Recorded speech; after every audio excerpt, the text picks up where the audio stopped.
Nous avons modernisé Jésus aujourd'hui. La version moderne de Jésus que nous avons créée l'a édulcoré. Maintenant, il tolère le péché sans atteindre la sainteté.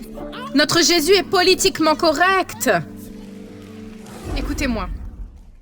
Vous m'écoutez? Oui, nous vivons à une époque où nous sommes plus intéressés à être impressionnants qu'à être saints.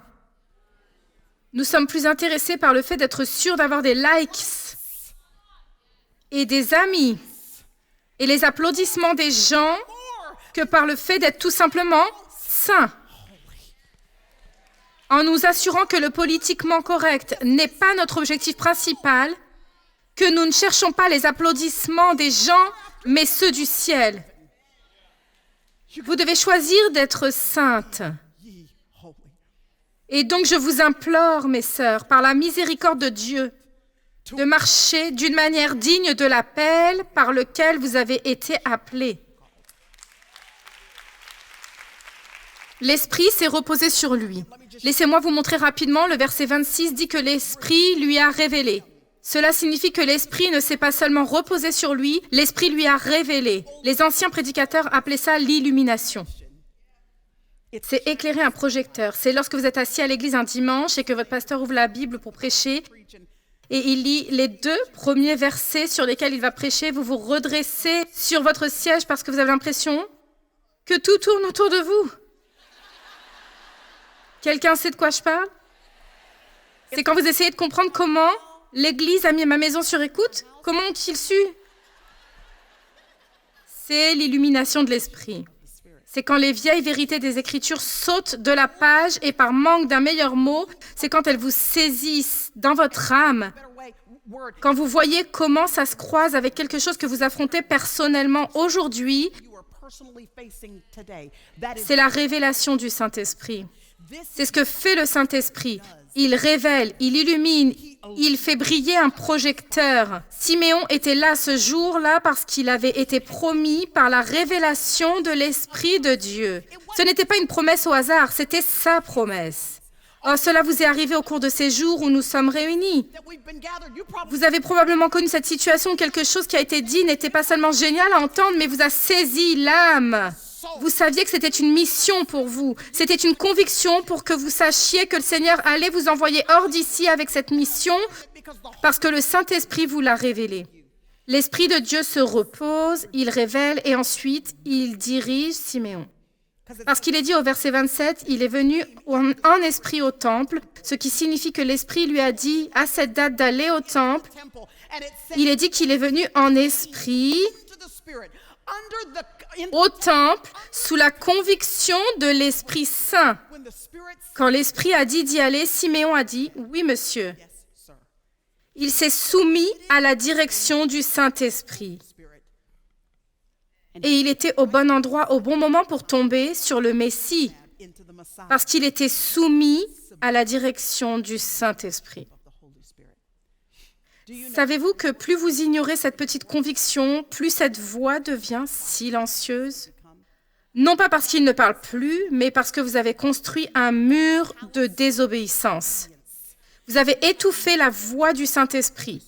Il vaut mieux être si sensible au Saint-Esprit de Dieu que parfois vous donnez alors qu'il ne vous a peut-être même pas incité à le faire, mais ce n'est pas grave parce que vous obéissez au Saint-Esprit de Dieu au mieux de vos capacités, juste pour garder ces voies respiratoires ouvertes, dégagées de la désobéissance qui commencera à étouffer sa voix dans votre vie.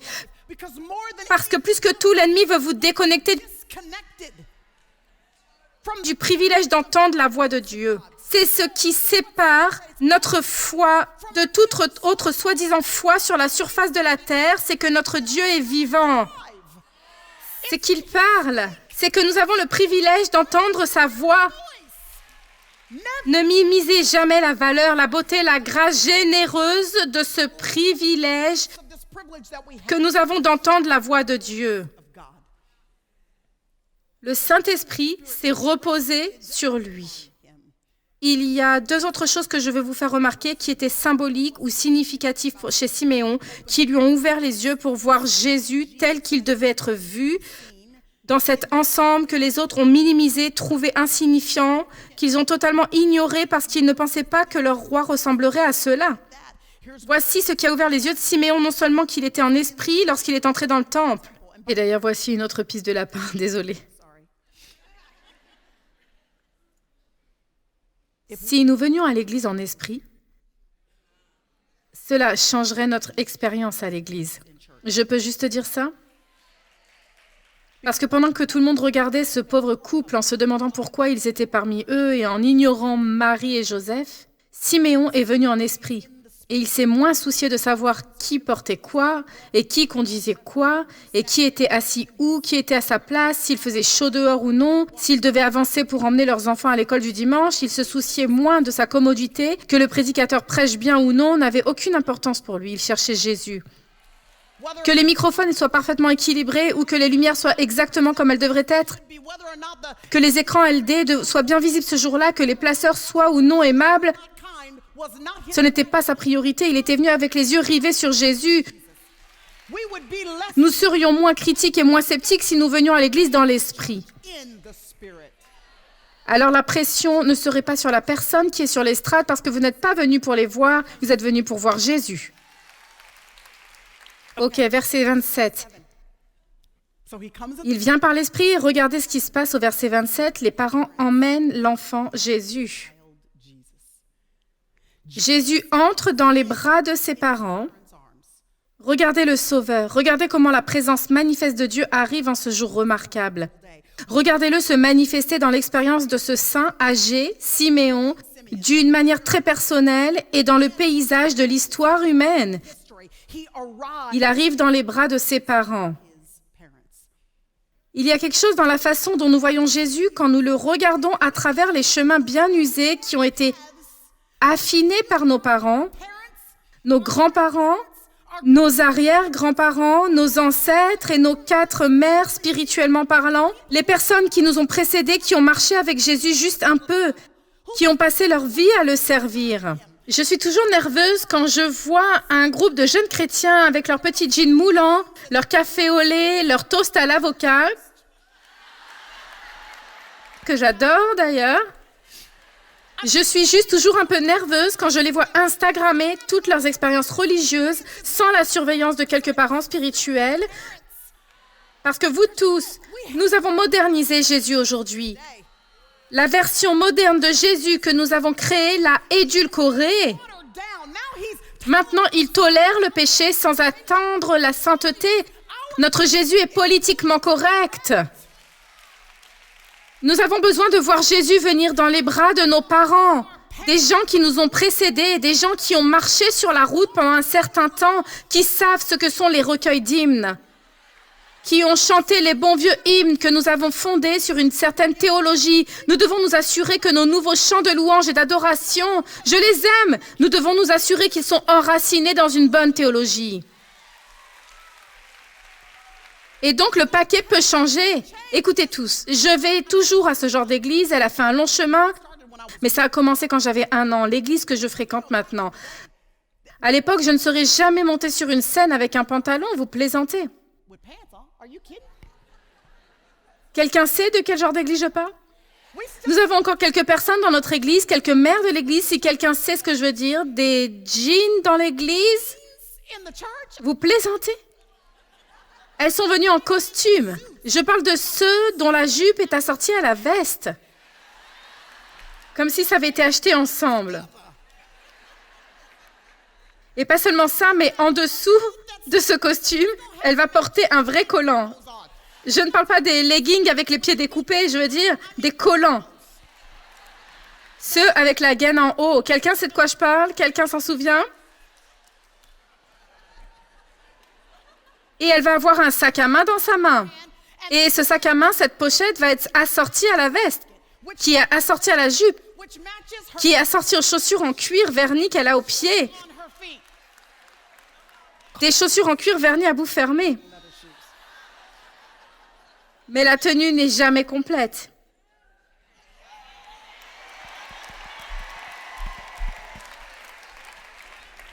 Et vous savez que ce n'est pas un chapeau ordinaire, hein? Vous savez qu'il y a quelque chose, une plume, un filet, ou quelque chose qui est assis juste comme ça.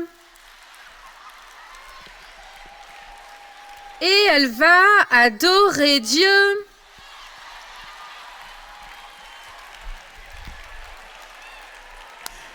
Quelqu'un sait de quel genre d'église je parle?